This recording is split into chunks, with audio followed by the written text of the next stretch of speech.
Hello, I'm Aziz Hanifa, the co-founder and executive editor of Desi Max, a newly minted streaming service for and about the Indian and South Asian American community.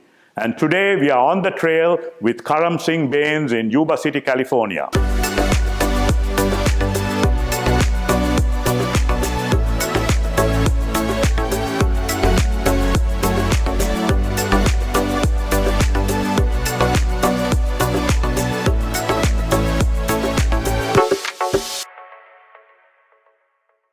It's an absolute delight to be with you, Karm. And of course, you are the son of legendary Sikh community leader, Didar Singh Bains. And tell me about how you came to be elected, how it all came about. It's not something new in terms of public service and politics for you. You've paid your dues, you rose up from the ranks. Tell me how it came about for you to run for the 4th district in Sutter County. Well, first and foremost, I just want to thank you, welcome you to Sutter County. So our family has been here in Sutter County in District 4 for almost 100 years now.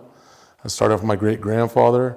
He came in 1924 and settled in this same district that we live in today.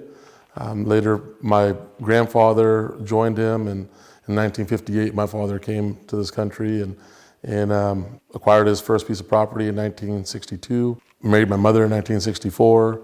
They had their firstborn in 66, 69, and I was born in 74, and here we are today.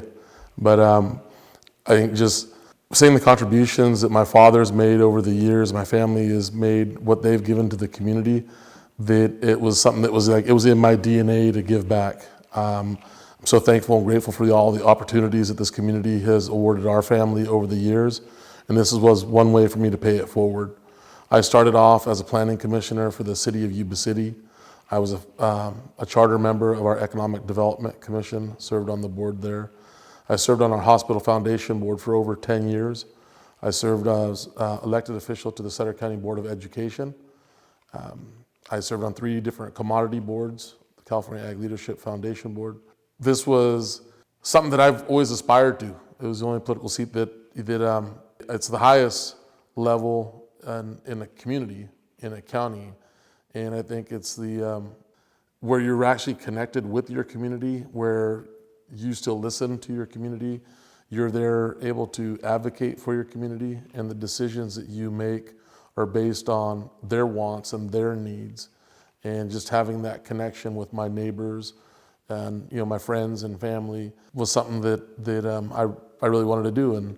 And so I sought out to run for Sutter County Supervisor in the district that I lived in my whole life.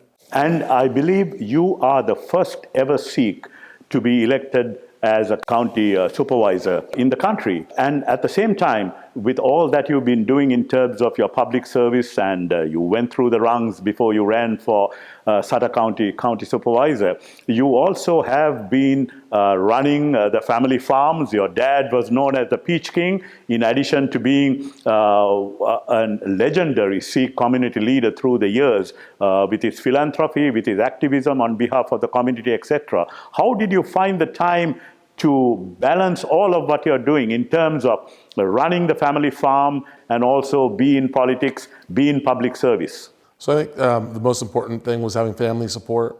My father, my mother supported me tremendously, but my wife, I could not have done it without my wife. She's my rock. My kids, my children, they supported me, they helped me through my campaign. But again, everybody that works with us in our family business, we work like a family, and that everybody knew that I was passionate about giving back, and this wasn't something new. So that they valued my decision, and they embraced it and said, that we support you 100%. And so they're the ones that gave me the opportunity to give back and to continue to give back. My wife, she runs the show at the office. I surround myself with great people on the farm that I don't micromanage anything at all. Everybody, knows their role and participates like a team. And so it's just once that teamwork makes the dream work. So this is a perfect example. You ran neither as a Democrat nor a Republican. You were non-party affiliated. But at the same time, you got the endorsement of the powers that be in both the Democratic and Republican Party. How did you manage all those endorsements? And were you at any time sort of identified with one party or the other? How did you balance all that and get yourself elected as you did? So being a county supervisor, it's a nonpartisan race. And I think, people tend to put themselves in silos. And quite frankly, I think you need to look for the person that could give you the most in the points of advocating for you and making sure that your voice is heard and that that they're your actual representative. That we live in a community that has, I'd say, a split voter record. The support that I received from both sides of the aisle was, I think, from my contributions, what I've done in the community. They knew that I've served as a number of different capacities, but most importantly, I'm a go-getter. I'm one that gets the job done. I've shown my leadership in the community, and that I've shown my contributions to the community. And I serve everybody. I do not serve just one group, one community. I serve everybody. Walking door to door, meeting with my neighbors, meeting the constituents. It was brought up, almost probably every other door. What party do you belong to? And I just said, you need to look at the individual's merit, look at their contributions, look at what they stand for.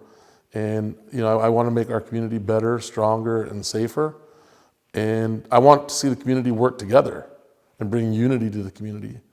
And so that was my tagline, was, just bringing unity to the community and hoping that people could see past party lines and just, put the right person in office that could get the job done. What were the top priorities that your agenda focused on during your campaign? And you were running during COVID, and now we are in sort of a post-COVID period where it's coming to a close, hopefully. What are the priorities so that were foremost in your agenda, and how do you implement those going forward? So the most important thing is public safety. And I truly believe that that's government's number one responsibility. So we live here in Sutter County where we're surrounded by levees. We want to make sure that our constituents are safe, so meaning our levee system is safe, but also that our sheriff's department and our fire department were given the tools and the resources that they needed to make sure that we were all protected.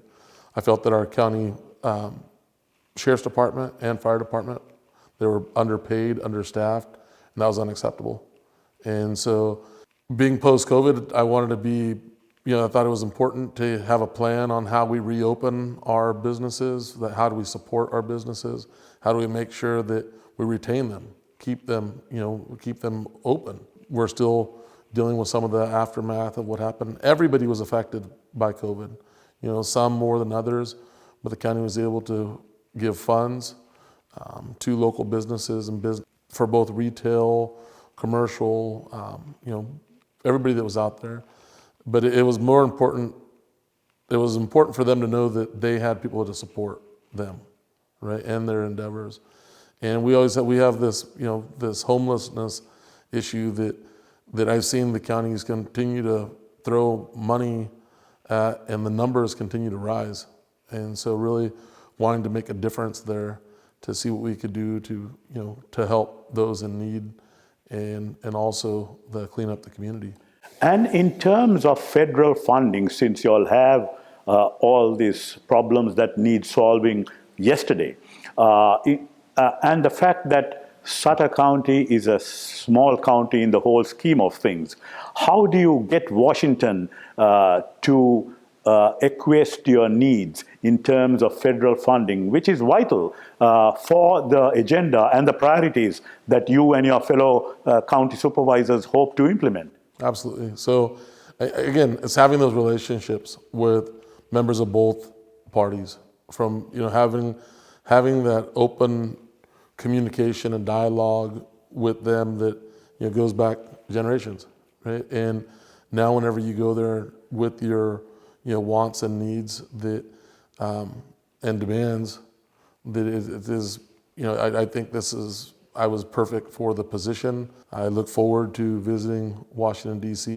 and asking for that help from our elected officials and to bring it back to our local community. Running for the board, for the Sutter County Supervisor is running was not something new for you. You've gone through the rungs, you've been in public service, serving on various boards, serving on various commissions, etc. And the Sikh community, is conspicuous in Yuba City.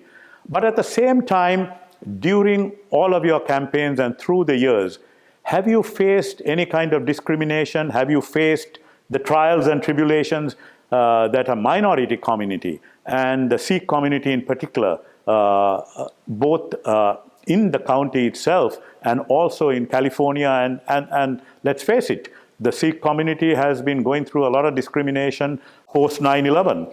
Did you face any such discrimination, and how do you alleviate these problems that you are sure to run across in the years ahead too? Oh, where do you start? So this was my actual first run for a campaign. When I was serving on the Sutter County Board of Education, I was appointed and then ran 2 election cycles unopposed. We've helped a number of people get elected to their positions, and by giving them the support that they needed. But to go door to door to try to meet every constituent was something new for me. And there were some people that were so it was a humbling experience. But at the same time, you met folks that were very encouraging and supportive, but then you came across those folks that were not.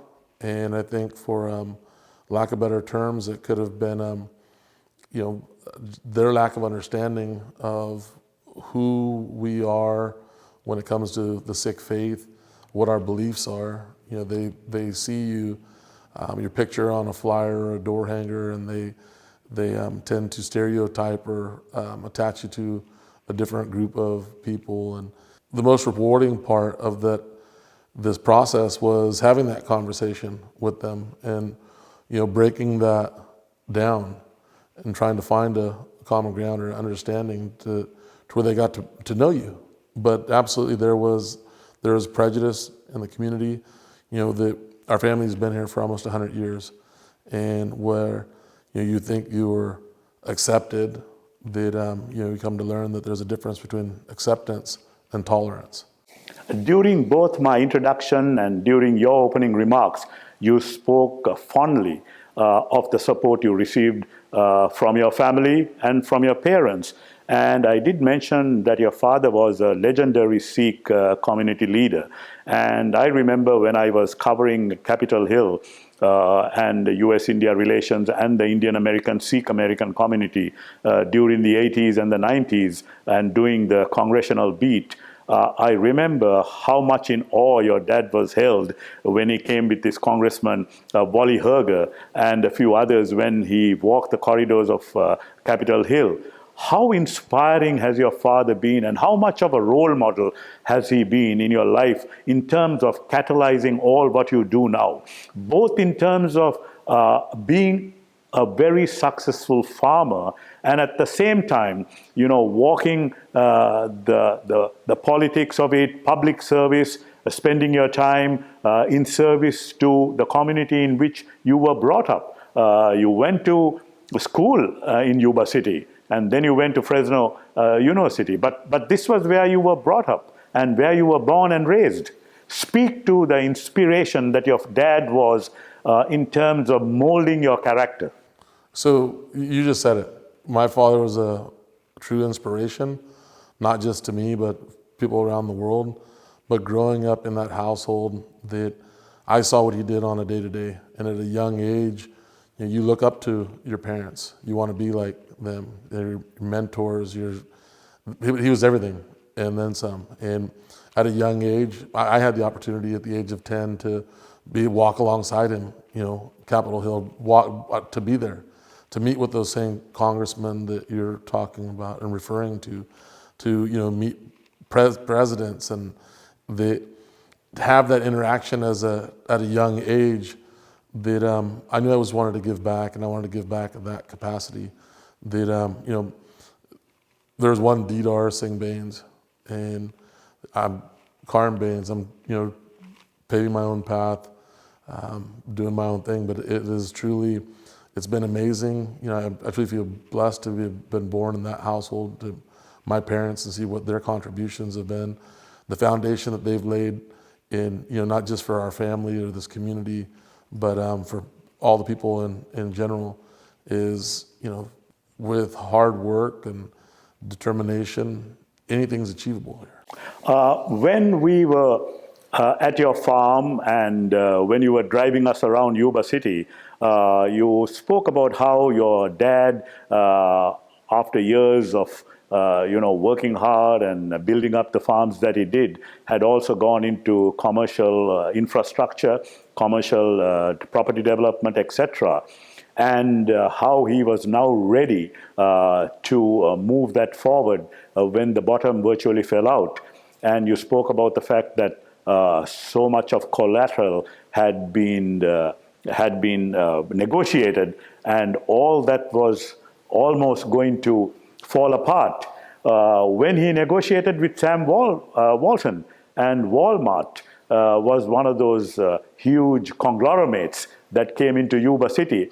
Speak to that, of that meeting with Sam Walton, and also the fact that, just when the bottom was about to fall out, and he would probably have had to start all over again from scratch, how that turned the tide.